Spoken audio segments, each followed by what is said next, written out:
For 24 years, Isabelle Rousseau had been left behind. Boyfriends who disappeared, men who lied, relationships that crumbled without warning.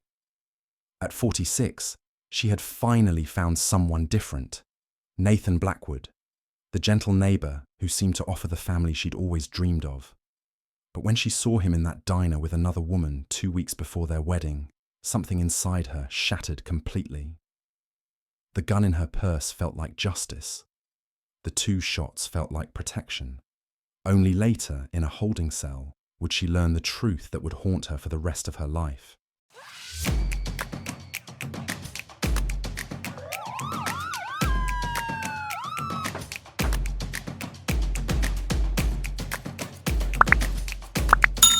The fluorescent lights hummed overhead in courtroom 3B of the Ontario Superior Court of Justice, casting harsh shadows across the mahogany benches filled with spectators, journalists, and family members. The autumn morning had brought with it the kind of crisp air that made Toronto feel alive, but inside these walls there was only the suffocating weight of tragedy. Isabelle Victoria Rousseau sat rigidly in the prisoner's dock, her once vibrant auburn hair now dulled and pulled back severely from her pale face. At 46, she had always carried herself with the quiet dignity of someone who believed in second chances, who believed that persistence and faith would eventually reward her with the family she'd always dreamed of.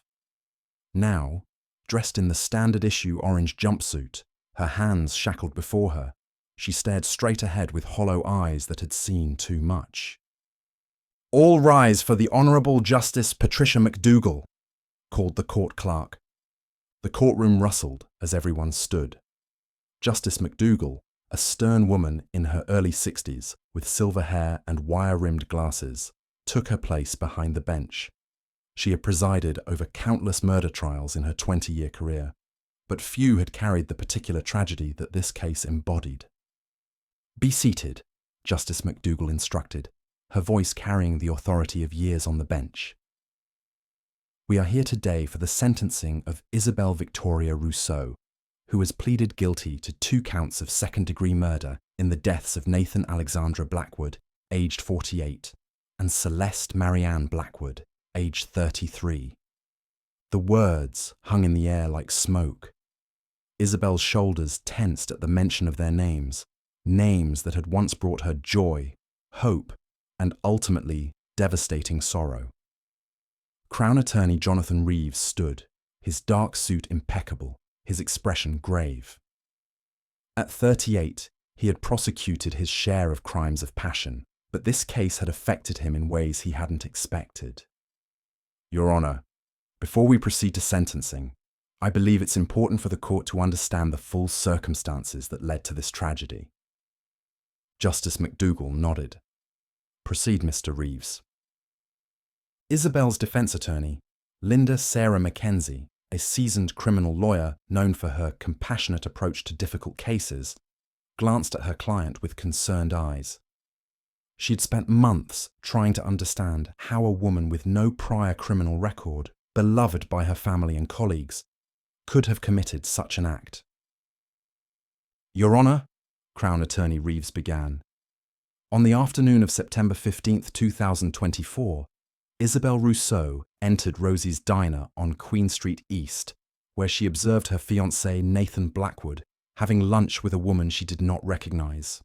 Without warning, without words, and without attempting to ascertain the nature of their meeting, Ms. Rousseau drew a .38 caliber handgun and shot Celeste Blackwood once in the chest, killing her instantly.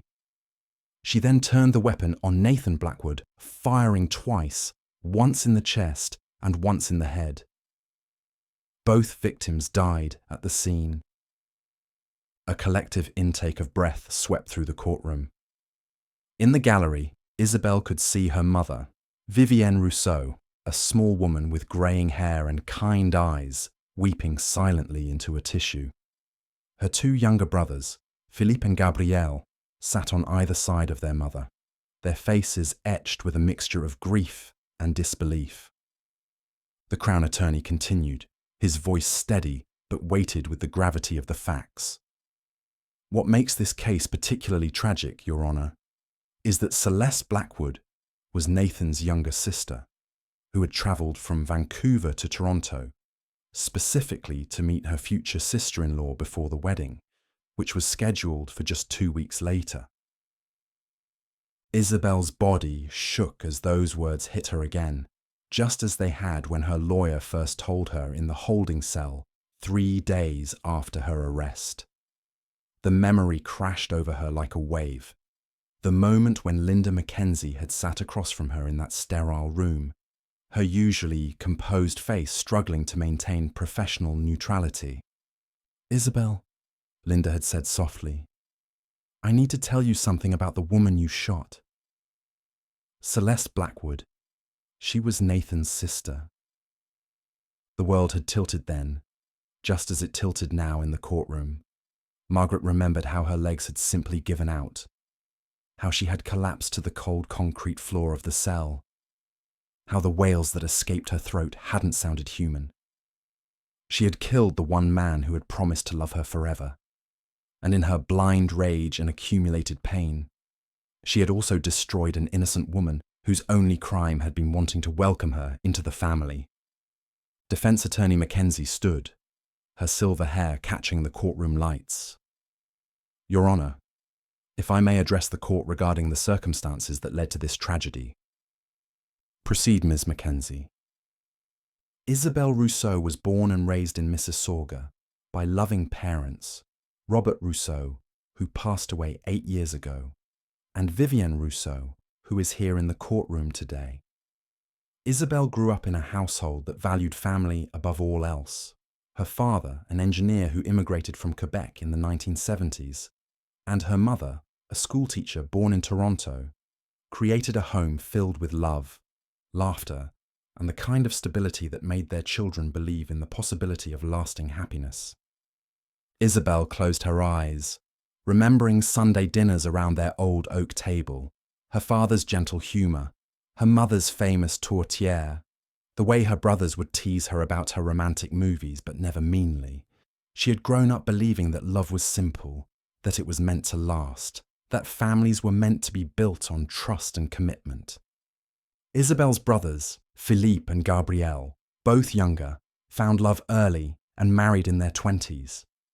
Isabel watched them build the families she dreamed of having, never envious, always supportive, but increasingly aware that happiness seemed to elude her despite her genuine heart and her unwavering faith in love.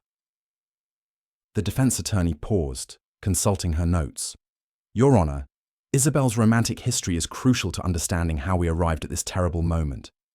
At 22, she fell deeply in love with Thomas Patterson, a colleague at the accounting firm where she worked. They dated for 3 years. Isabel believed they would marry, believed they were building a future together. Then, without explanation or warning, Thomas ended their relationship. 3 months later, Isabel learned through mutual friends that he had married someone else, someone he had apparently been seeing during the final months of their relationship. In the gallery, Vivienne Rousseau's soft crying grew slightly louder. She remembered that time, how her daughter had come home night after night, bewildered and heartbroken, asking what she had done wrong, why she hadn't been enough. That pattern would repeat itself throughout Isabel's life, Mackenzie continued. At 28, she met James Morrison at her workplace. They dated for 2 years. Isabel again allowed herself to believe in forever, until James casually mentioned during a dinner date that he had no intention of settling down anytime soon. Isabel ended the relationship that same night. Justice McDougall listened intently, her expression neutral, but her eyes showing a hint of compassion. She had seen many cases where a defendant's history provided context, but rarely had she encountered such a clear pattern of disappointment and abandonment. At 34, Isabel met Christopher Walsh at her friend Emma's wedding. They exchanged numbers, went on several dates. Isabel was cautious this time, but after months of what seemed like genuine courtship, she began to hope again. Until she discovered that Christopher was married with a young child, something he had concealed entirely. Isabel opened her eyes and looked toward her family. She could see the pain in her mother's face, the same pain that had been there 12 years ago when Isabel had come home that evening, collapsing at the kitchen table, asking through her tears if she was cursed, if there was something fundamentally wrong with her that made men leave. "I wish Dad was alive," Mackenzie read from her notes, quoting what Isabel had said to her mother that night. "He would have told me what to do." Isabel felt increasingly isolated, watching her friends marry, watching her brothers build families, while she remained alone despite her genuine desire for partnership and children. Crown Attorney Reeves shifted in his chair. While he had to prosecute this case, he found himself moved by the defendant's history. His own sister had faced similar struggles in dating, and he could imagine how such repeated betrayals might wound someone's soul. After the Christopher Walsh incident, Isabel told her mother she was done with relationships. She threw herself into her work as a senior accountant at Daniels & Associates, where she was well respected and liked by her colleagues. She focused on being the best aunt she could be to her brother's children. She tried to convince herself that a solitary life could be fulfilling. Isabel remembered those years, ages 35 to 43, when she had genuinely tried to make peace with being alone. She had taken up pottery, joined a hiking club, volunteered at the local animal shelter. There had been moments of contentment, even joy, but always underneath was the quiet ache of incompleteness. Then, 3 years ago, Isabel met Nathan Blackwood, Mackenzie continued, her voice growing softer. It was an ordinary morning in October 2021. Isabel was rushing to work when she bumped into her new neighbor, who was trying to put out his trash while walking backwards. She apologized quickly and continued on her way, but Nathan later approached her at the local Metro grocery store, introducing himself properly. The memory was so clear that Isabel could almost smell the autumn air that morning, could almost feel the embarrassment of the collision and Nathan's easy laughter as he helped her pick up her scattered papers. He had been wearing a blue flannel shirt and jeans, and when he smiled, his whole face had lit up. Nathan Alexandra Blackwood was 45 years old, a software developer who worked remotely for a company based in Montreal. He had been adopted as an infant by the Blackwoods, a farming family in rural Saskatchewan. His adoptive parents had passed away several years earlier, leaving him with only his younger sister Celeste as immediate family. Justice McDougall made a note. The isolation of both parties, Isabel with her history of abandonment, Nathan with his small family circle, seemed to have created a perfect storm of circumstances. Nathan and Isabel's relationship developed slowly and naturally. He would often ask for her help with household tasks, cooking advice, or simply companionship. Isabel, who had become guarded after her previous experiences, found herself cautiously opening her heart to this gentle man who seemed genuinely interested in building a life with her. Isabel's hands trembled slightly as she remembered those early days with Nathan. He had been so different from the others, patient when she was anxious, understanding when she needed space, consistent in his affection. He had met her family, integrated himself naturally into their Sunday dinners.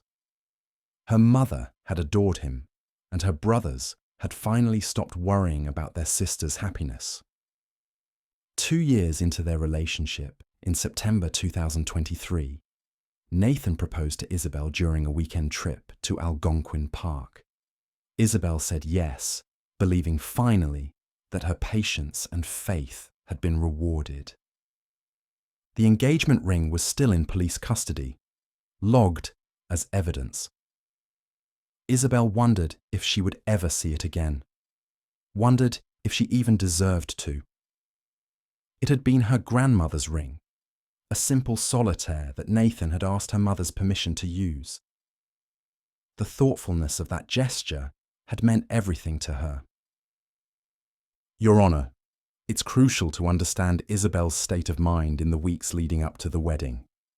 After years of disappointment, she was afraid to fully believe in her happiness. She had moments of doubt, wondering if Nathan too would somehow disappear from her life.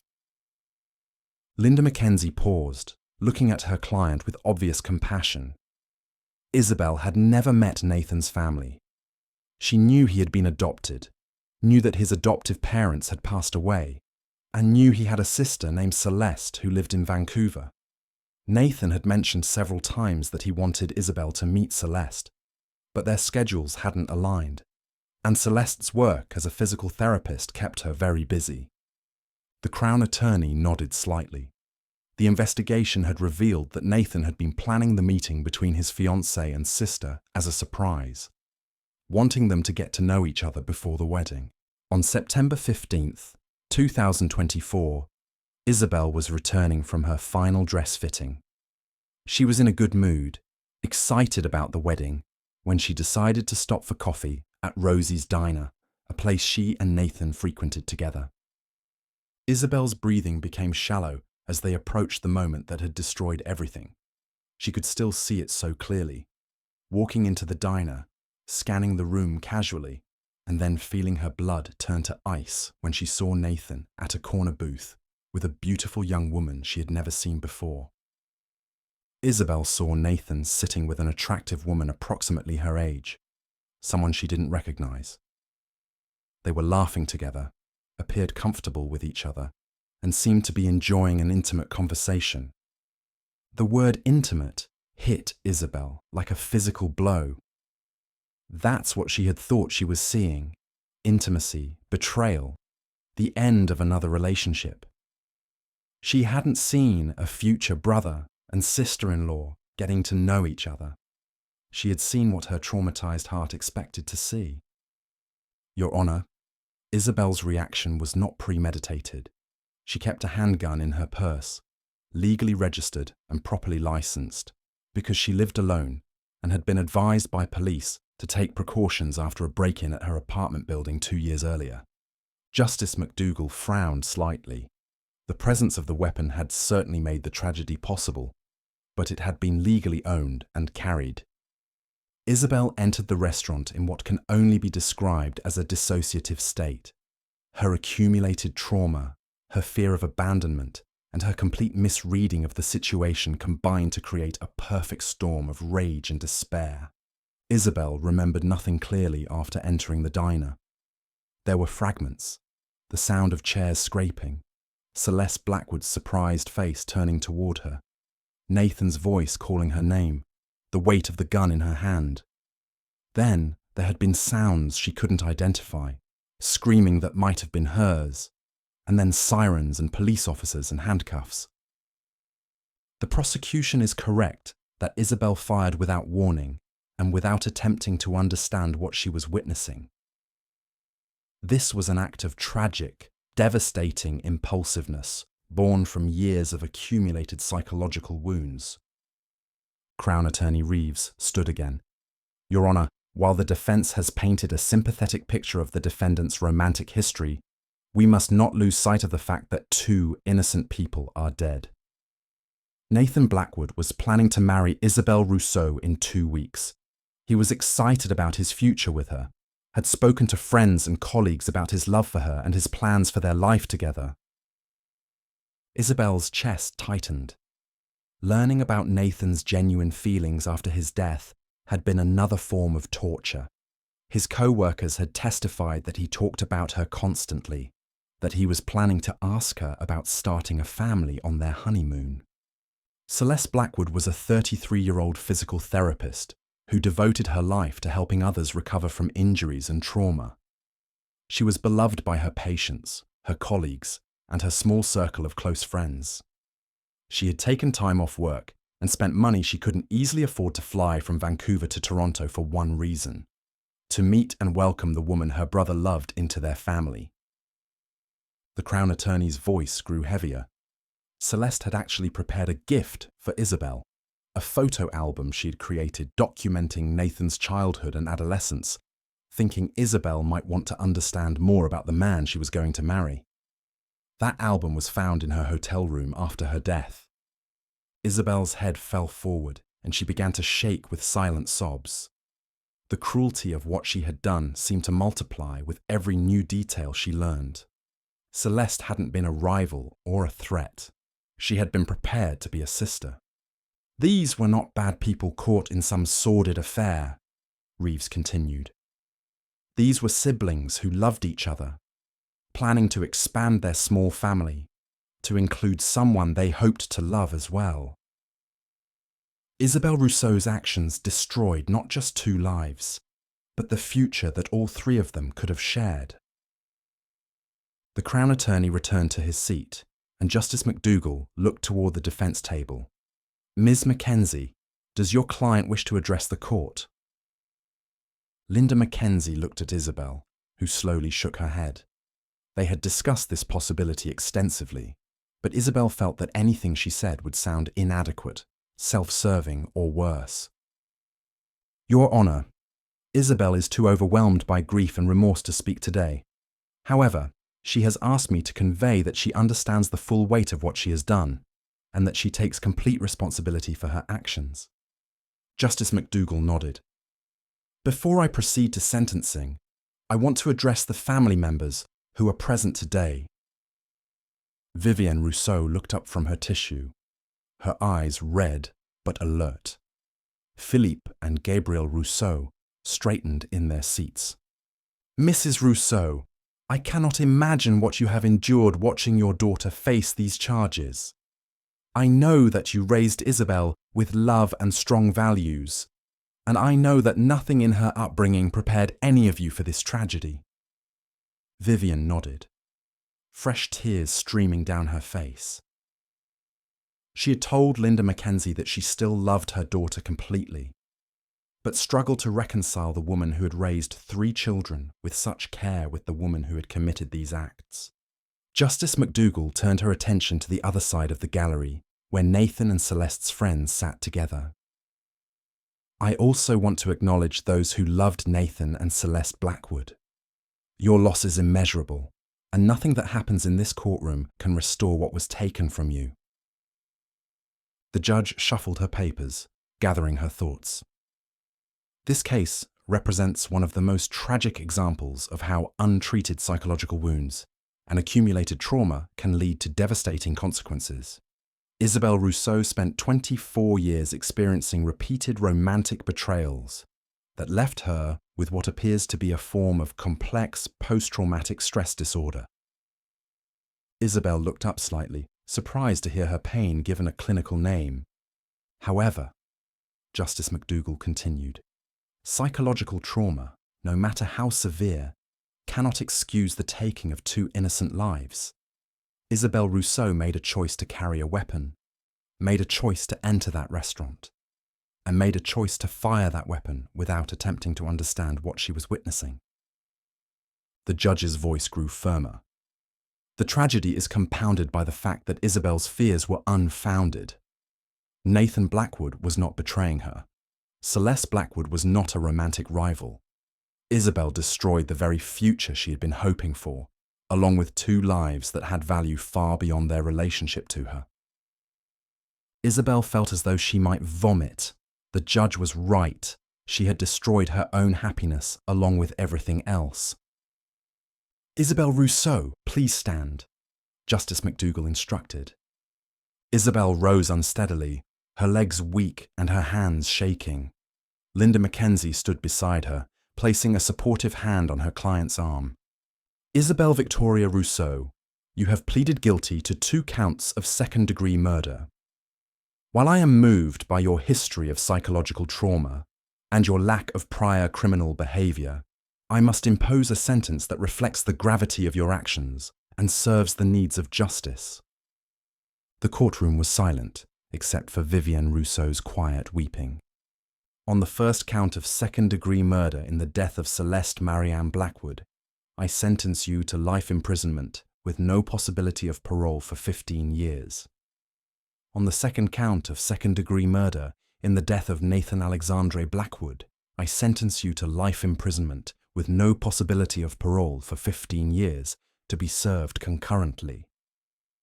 Isabel's legs buckled, but she remained standing with Linda's help. Life imprisonment. The words seemed abstract, impossible to fully comprehend. Additionally, Justice McDougall continued, I am recommending that you receive comprehensive psychological treatment during your incarceration, with particular focus on trauma therapy and anger management. It is my hope that you will use your time in prison not just to pay your debt to society, but to understand and heal the wounds that led to this tragedy. The judge's voice softened almost imperceptibly. Isabel, I believe you are genuinely remorseful for your actions. I believe you loved Nathan Blackwood and that you are horrified by what you did. But love without trust, without communication, and without the ability to manage our deepest fears can become dangerous. I hope that someday you will be able to process what happened here and perhaps find a way to honor Nathan and Celeste's memories through positive action. Isabel nodded, tears streaming down her face. She turned to look at her family one more time before she was led away. Her mother was standing now, her hand over her heart, mouthing, I love you, through her tears. Philippe and Gabrielle looked devastated, but not angry, their faces showing the same compassion their parents had raised them to embody. As the court officers moved to escort Isabel from the courtroom, she found herself thinking about the photo album Celeste had created for her. Images of Nathan's childhood, his adoptive parents, family vacations, school pictures. She would never see those photos, would never know the stories Celeste had planned to share about their brother. In 15 years, Isabel would be 61 years old. Nathan would have been 63. Celeste would have been 48. There might have been children, grandchildren, family holidays, quiet Sunday mornings. Instead, there would be only prison walls and the weight of what could never be undone. The courtroom slowly emptied, but Vivienne Rousseau remained seated, staring at the spot where her daughter had stood. Linda Mackenzie approached her gently. Mrs. Rousseau, I know this is overwhelming. Isabel will be transferred to the Vanier Center for Women initially, and you'll be able to visit her once the paperwork is processed. Vivienne nodded absently. I keep thinking about that young woman, she said quietly. Celeste. She was just trying to be a good sister. Linda sat down beside the older woman. Isabel knows that. It's part of what makes this so difficult for her to bear. Will she be safe in prison? Vivienne asked. We'll monitor her situation closely. The psychological evaluation indicated that she's not a danger to other inmates. This was a very specific, trauma-triggered incident, not indicative of general violent tendencies. Vivienne Rousseau gathered her purse and stood slowly, her sons flanking her. I raised her to be loving, she said to no one in particular. I don't understand how love became this. As the family left the courthouse, stepping out into the crisp Toronto afternoon, Philippe put his arm around his mother's shoulders. Mum, Isabel is sick. She's been hurt for so long that she couldn't see clearly anymore. That doesn't excuse what she did, but it explains it. Vivienne nodded, but her heart remained broken, not just for her daughter, but for Nathan, who had finally made Isabel happy, and for Celeste, who had died trying to extend love to a stranger. Meanwhile, in the holding cell beneath the courthouse, Isabel sat alone on a narrow bench, finally allowing herself to fully comprehend what she had done. She had spent her entire adult life fearing abandonment, fearing that she wasn't good enough to keep love alive. In the end, she had become the one who destroyed love, not just her own, but the love between siblings, the love Nathan's friends had felt for him, the love Celeste's patience had found in her healing touch. The irony was devastating and complete. In trying to protect herself from heartbreak, she had created the most profound heartbreak imaginable, not just for herself, but for everyone who had cared about Nathan and Celeste Blackwood. As the sun set over Toronto, painting the sky in shades of orange and pink that neither Nathan nor Celeste would ever see again, Isabelle Rousseau began what would be the longest night of her life, followed by 15 years of nights just like it. The woman who had dreamed of Sunday dinners and children's laughter would instead learn to measure time in visiting hours and parole hearings, carrying with her always the weight of love misunderstood and trust betrayed, not by others, but by her own wounded heart. In the end, Isabelle had gotten exactly what she had always feared, a life alone. But unlike the solitude she had once dreaded, this aloneness was earned, deserved, and absolute. It was the natural consequence of a moment when fear had overwhelmed love so completely that it had destroyed the very thing it sought to protect. The story of Isabelle Rousseau would serve as a reminder that our deepest wounds, left unhealed, can become weapons not just against others, but against the very happiness we seek to preserve. Love without trust and communication can indeed become dangerous. But perhaps most tragically of all, the future she had destroyed had been real, had been waiting for her, had been offered freely by two people who had wanted nothing more than to welcome her into their small, loving family. That future, Nathan's hand in hers on quiet Sunday mornings, Celeste's friendship and sisterhood, children who might have called her mom, grandchildren who might have climbed into her lap, was gone forever, destroyed in less than a minute by a woman too wounded to see the love that was right in front of her.